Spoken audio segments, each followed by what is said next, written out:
Welcome to Green Sunrise Podcast. My name is Paul Charlie Boy Quinn, and as always, it's a privilege to have your company. Whether you're joining us on Spotify, YouTube, Apple Podcasts, walking the dog, driving to work, sitting at home with a coffee, or perhaps trying to make sense of life during a difficult period, thank you for being here. Here at Green Sunrise, we have honest conversations about mental health, resilience, recovery, relationships, and the challenges facing society today. And before we get to today's episode, I just want to take a few moments to speak directly to you. Firstly, thank you. Thank you to everyone who has continued to support Green Sunrise during my time away. To everyone who sent messages, shared episodes, checked in, and continued believing in what we're trying to build here. The truth is that sometimes life demands our full attention. Over the last while, I've had to focus on a number of responsibilities, both personally and professionally. And as a result, the podcast had to take a step back. Not because I stopped caring, not because I lost the passion, quite the opposite. The more time passed, the more I realised just how important Green Sunrise is to me. Because this podcast has never been about numbers. It's never been about fame. It's never been about algorithms. It's always been about people. It's about creating conversations that matter, creating understanding, and creating hope. Creating a space where people feel heard. Over the last few years, I've continued working alongside people facing significant challenges in their lives. I've continued learning, continued listening, continued growing. And throughout all of that, one thought kept returning to me. Green Sunrise isn't finished. In many ways, I believe we're only just getting started. Because I don't simply want to make more episodes. I want to create exceptional conversations. Conversations that educate, challenge, inspire, and perhaps even change lives. So whether you're a returning listener or joining us for the very first time, welcome. The next chapter of Green Sunrise starts today, and I genuinely believe the best is yet to come. Now, let's begin. Who stole childhood? The statistics, the science, and the questions we need to ask. So let's start a simple question. If social media is so beneficial, why are governments around the world suddenly talking about banning it for children? The UK government recently announced plans to ban social media for under 16s. Not because technology is evil, not because politicians suddenly dislike young people, but because of a growing body of evidence suggests that something isn't quite right. Let's look at the numbers. According to the UK government research, more than 81% of children aged between 10 and 12 are already using at least one social media platform. Despite most platforms officially having a minimum age of 13. Think about that. 4 out of 5 children in that age group are already on social media before they're supposed to be there. And that's before we even talk about smartphone. Government and industry research shows that smartphone ownership among young people has become almost universal. That many children owning a phone before they even reach secondary school. Now, on its own, that doesn't prove social media is harmful. But here's where things become more interesting. Ofcom recently found that 73% of British children aged 11 to 17 had encountered harmful content online within a month, much of it appearing through recommendation feeds and algorithms. 73%, nearly 3 out of every 4 young people. And when we say harmful content, we're talking about things like self-harm content, eating disorder content, extreme violence, misinformation, bullying, sexual content, and content designed to provoke outrage and fear.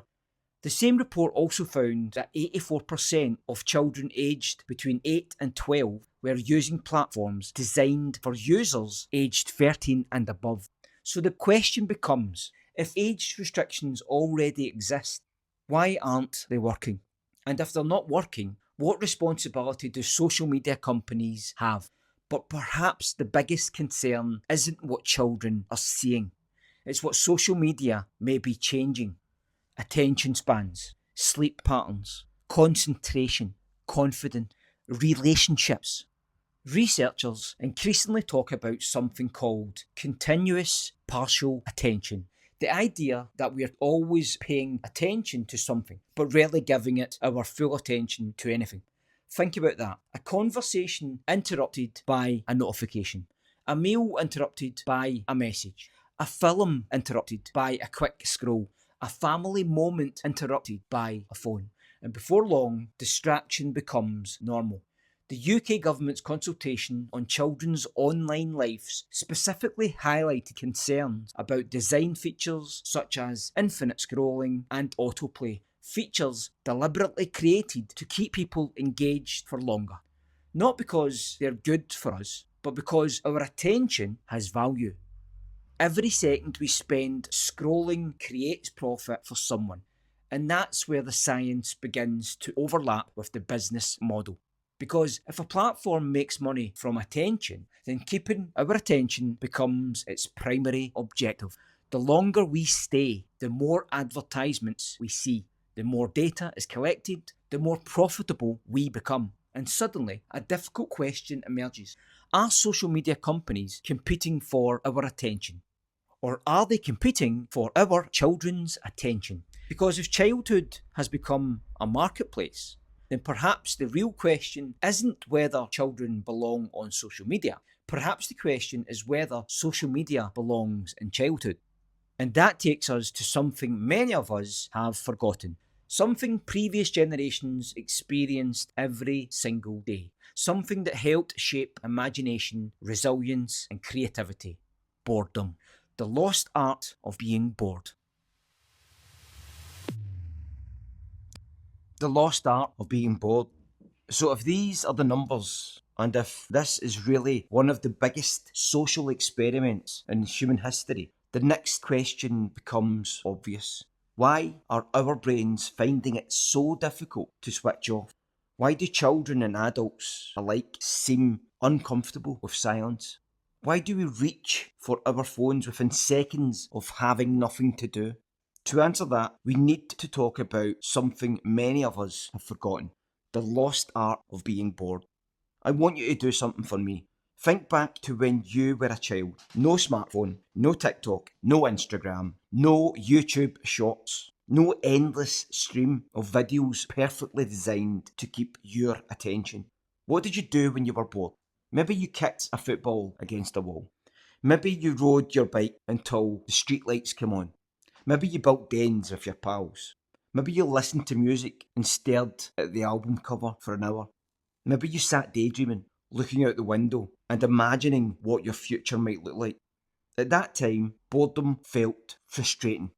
But boredom was often the beginning of something. The beginning of creativity. The beginning of imagination. The beginning of problem solving. The beginning of conversation. The beginning of adventure. The human brain has always used boredom as a signal telling us to explore, to create, to think, to engage with the world around us. Today that process is being interrupted because now the moment boredom appears, we have an instant solution sitting in our pocket. We don't have to wait, we don't have to think, we don't have to create, we simply scroll. A football clip, a funny video, a celebrity story, a recipe, a news headline, another video, another laugh, another distraction. And before we know it, 30 minutes have disappeared. Then an hour, then two. The boredom is gone. But so is the opportunity that boredom once provided. Because what many people don't realise is that boredom isn't actually the enemy. Boredom is often where growth begins. It's where ideas are born. It's where we reflect. It's where we learn who we are when there's nothing demanding our attention. Many of the greatest inventions, songs, books, and ideas in history were created because someone had time to think, time to wonder, time to let their mind wander. Today we're becoming increasingly uncomfortable with stillness, increasingly uncomfortable with waiting, increasingly uncomfortable with silence. And perhaps that's why so many of us feel restless when nothing is happening. Think about the last time you stood in a queue. How many people were simply standing there? And how many people were staring at a screen? Think about the last time you sat in a waiting room, or travelled on a train, or sat in a cafe. Look around. Most people are somewhere else. Physically present, mentally absent. Connected to hundreds of people online, yet disconnected from the moment they're living in. And I don't say that with judgment. I'm guilty of it too. Most of us are. Because this isn't about blame, it's about awareness. The truth is that technology has become so woven into our lives that many of us no longer notice its influence. We've become accustomed to constant stimulation, constant noise, constant information, constant distraction. And when that stimulation disappears, something strange happens. We become uncomfortable, almost anxious, as if our brains have forgotten how to simply be. This is where the conversation becomes much bigger than social media. Because the issue isn't really the phone. The issue is our relationship with attention, our relationship with silence, our relationship with ourselves. Can we still sit with our thoughts? Can we still enjoy a walk without checking notifications? Can we spend time with family without reaching for our phones? Can we still watch a sunset without feeling the need to post it online? They're simple questions, but they are powerful questions. Because somewhere along the way, many of us have stopped experiencing moments and started consuming them. Deep down, I think many of us know something has changed. We feel it, we see it, we live it. The challenge now is deciding what we do about it. Because if social media is changing our attention spans, if smartphones are changing our behaviour, if constant stimulation is changing our relationships, then we need to understand why. And to understand why, we need to talk about the chemical inside our brains that keeps us coming back for more. Dopamine. The chemical that social media companies understand exceptionally well. And that chemical that may help explain why so many of us find it difficult to put our phones down. So let's take a closer look at dopamine, digital addiction, and the battle for our attention.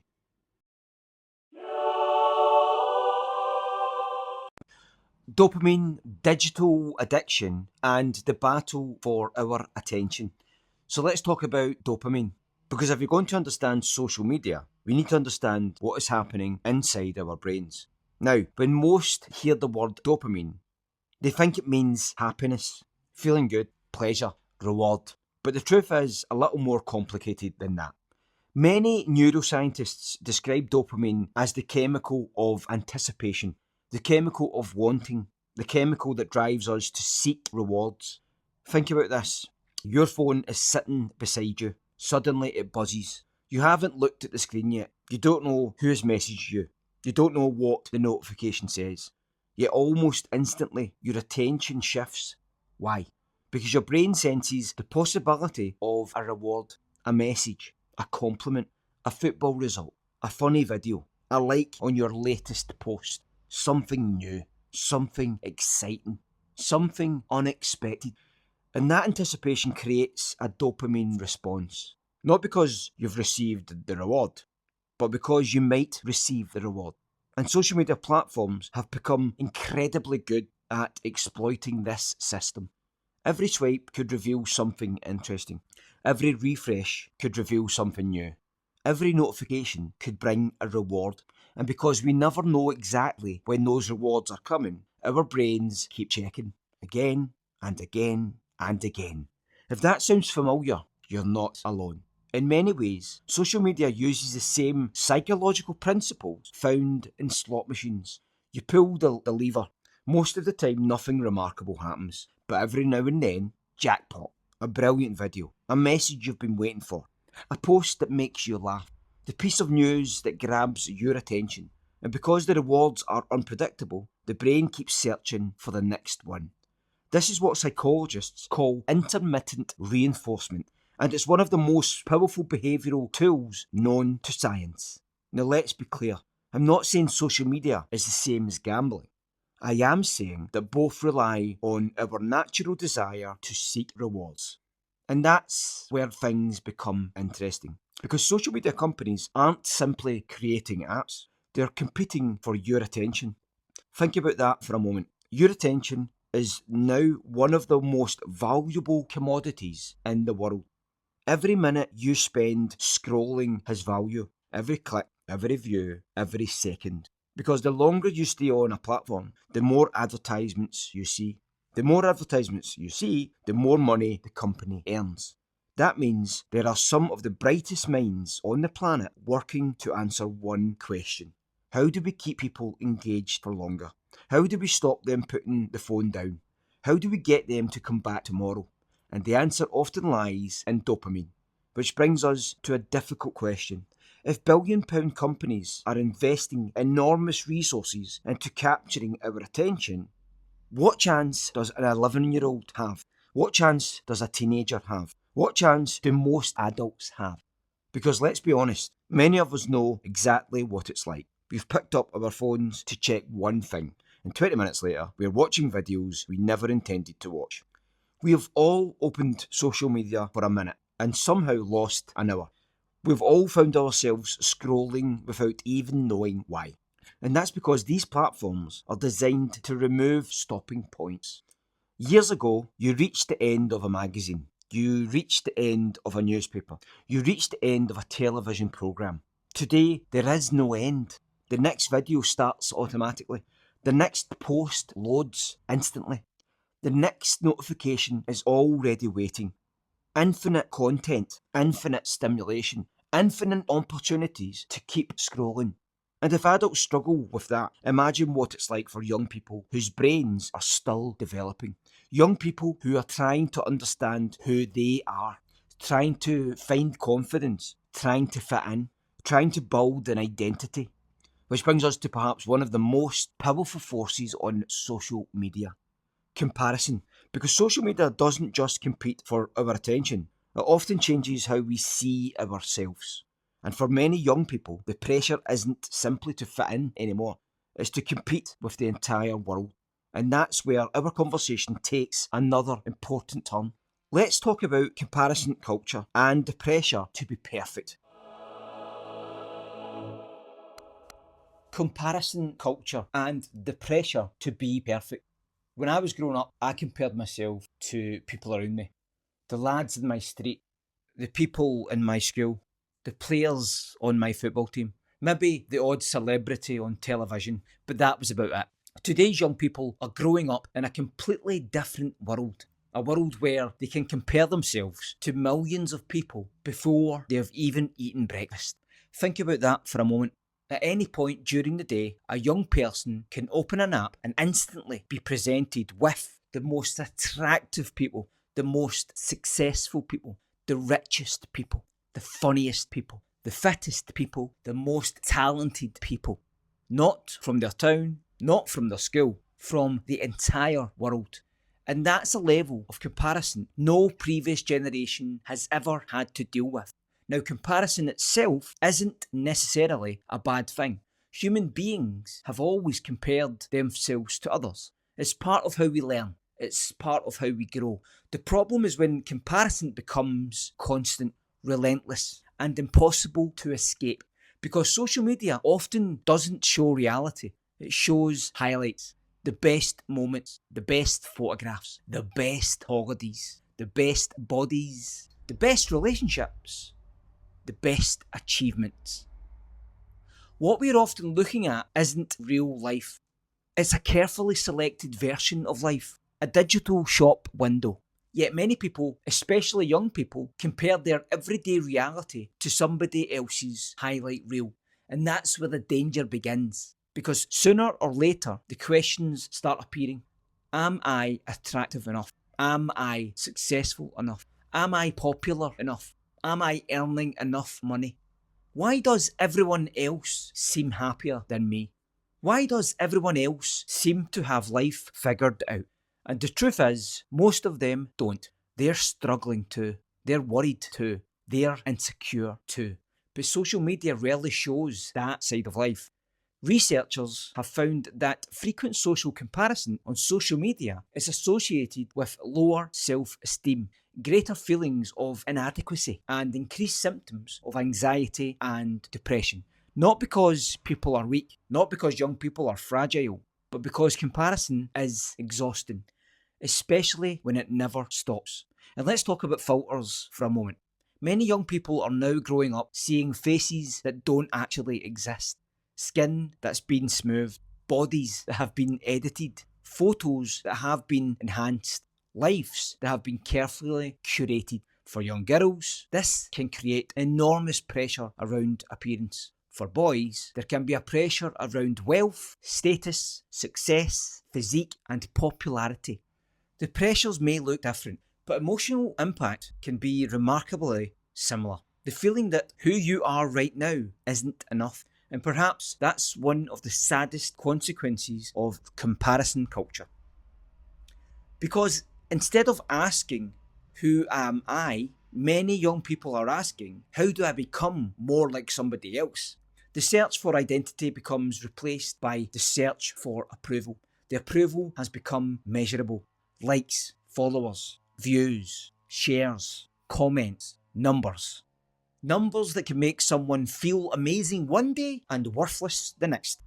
Imagine tying your self-worth to figures that can change overnight. Imagine believing your value as a human being depends on how strangers react to a photograph.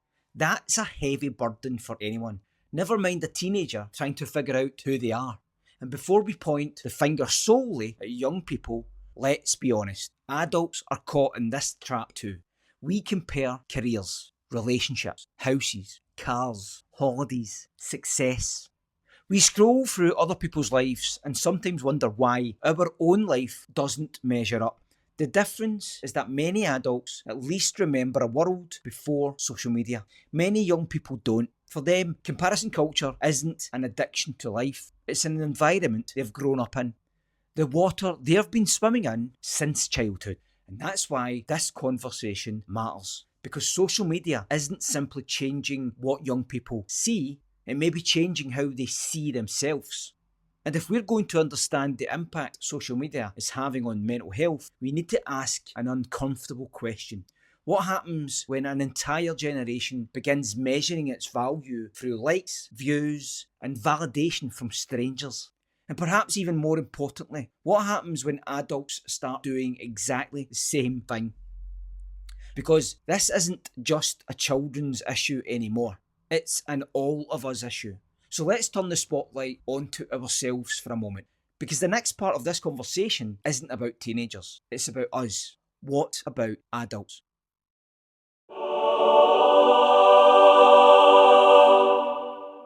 It's easy to talk about protecting children from social media. The harder conversation is asking whether many of us adults have developed the very same habit we're worried about in younger generations.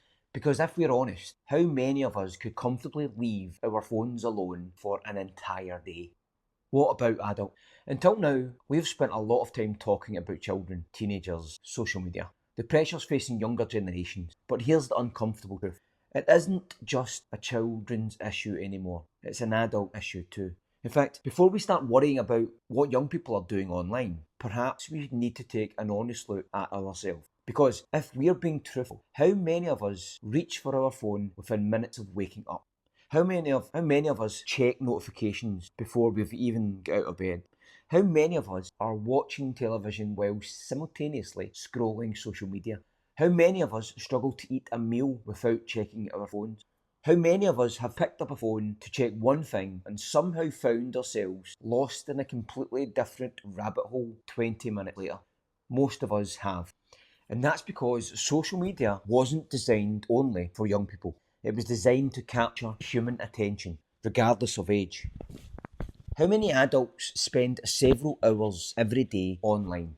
Scrolling news, watching videos, reading comments, comparing lifestyles, checking emails, responding to messages, constantly connected, yet often feeling increasingly disconnected. And that creates a strange contradiction. We've never been more connected to one another through technology. Yet loneliness remains one of the biggest public health concerns facing modern society. How can that be? Perhaps because connection and communication aren't the same thing. 100 likes isn't the same as a conversation. A comment isn't the same as a hug. A text message isn't always the same as sitting across from another human being and feeling genuinely understood. Technology can help us communicate, but it can't fully replace human connection. And nowhere is there this more obvious than in our relationships. A family meal interrupted by a notification. A conversation interrupted by a vibration. A quiet moment interrupted by a scroll. Not because we are bad people. Not because we don't care, but because our attention is constantly being pulled elsewhere. And over time, those interruptions add up. Moments that could have become memories disappear. Conversations never happen. Eye contact becomes rarer. Presence becomes harder. Some researchers have even suggested that one of the greatest luxuries in modern life is undivided attention. Think about that. Not money, not status, not possessions, attention. The ability to sit with someone and give them your full focus. No notifications, no distractions, no competing screens, just genuine presence. And perhaps that's what many of us are missing. Not technology, not entertainment, not information, presence. The feeling of truly being where we are. The feeling of actually listening. The feeling of being fully engaged in the moment we're living. But somehow, along the way, many of us stopped doing one thing. We stopped being present in our own lives. We have become observers, consumers, spectators, watching life through a screen instead of experiencing it directly. Now, that doesn't mean technology is the enemy, far from it. Many of us have found relationships online, support networks, communities, education, inspiration, opportunities that simply wouldn't have existed 20 years ago. Which brings us to an important point. If social media can be harmful, but can also be incredibly helpful, then maybe the answer isn't as simple as banning it. Maybe the conversation is more complicated than that. Maybe the real question isn't, should social media exist?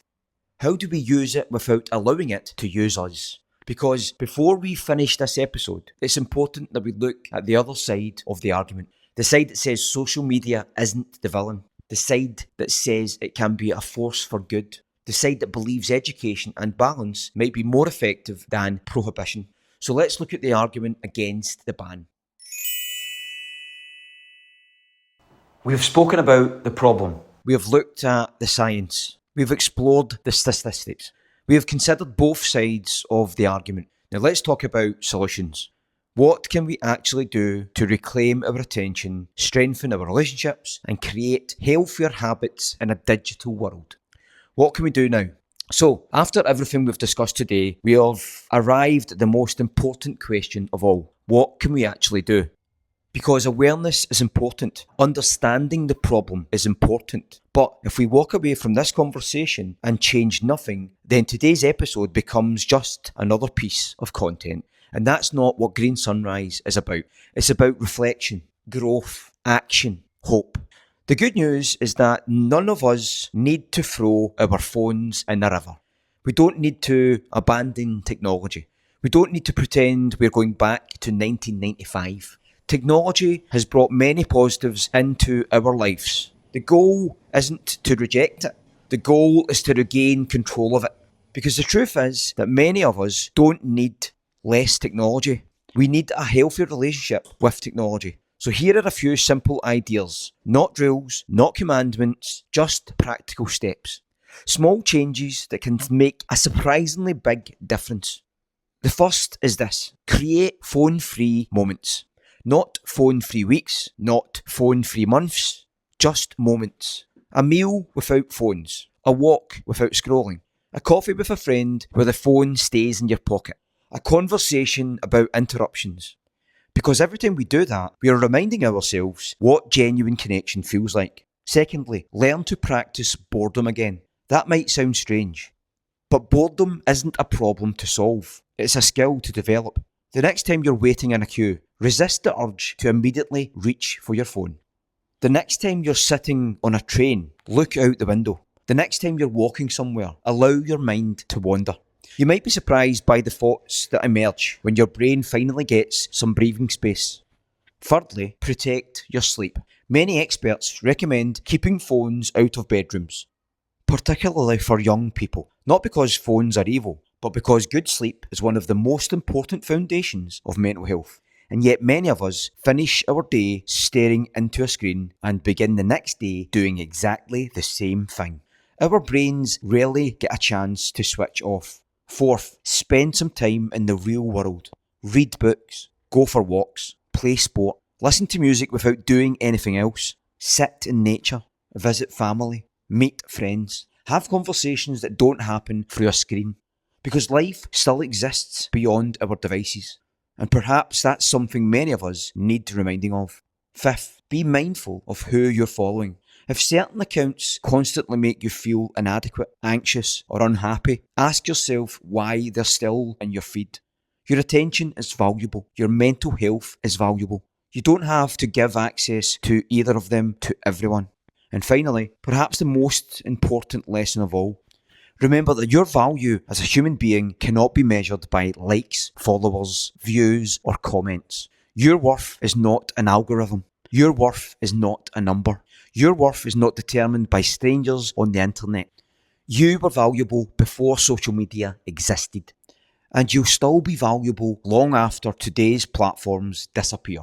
Because underneath all the technology, all the notifications, and all the distractions, we're still human beings. We're still looking for connection, still looking for meaning, still looking for belonging, still looking for hope. And maybe that's the lesson at the heart of today's conversation. The answer isn't to become anti-technology. The answer is to become pro-human. To use technology without allowing technology to use us. To embrace innovation without sacrificing connection. To enjoy the benefits of the digital world while remaining grounded in the real one. Because ultimately, this conversation was never really about social media. This was about attention, relationships, mental health, childhood, and what kind of future we want to create. Which brings us to one final thought before we close today's episode. Maybe the most important question isn't whether social media should be banned. Maybe the most important question is this. In a world where everyone is competing for our attention, what do we want to give our attention to? Because how we answer that question may shape the future of our lives, our relationships, and the generations coming after us.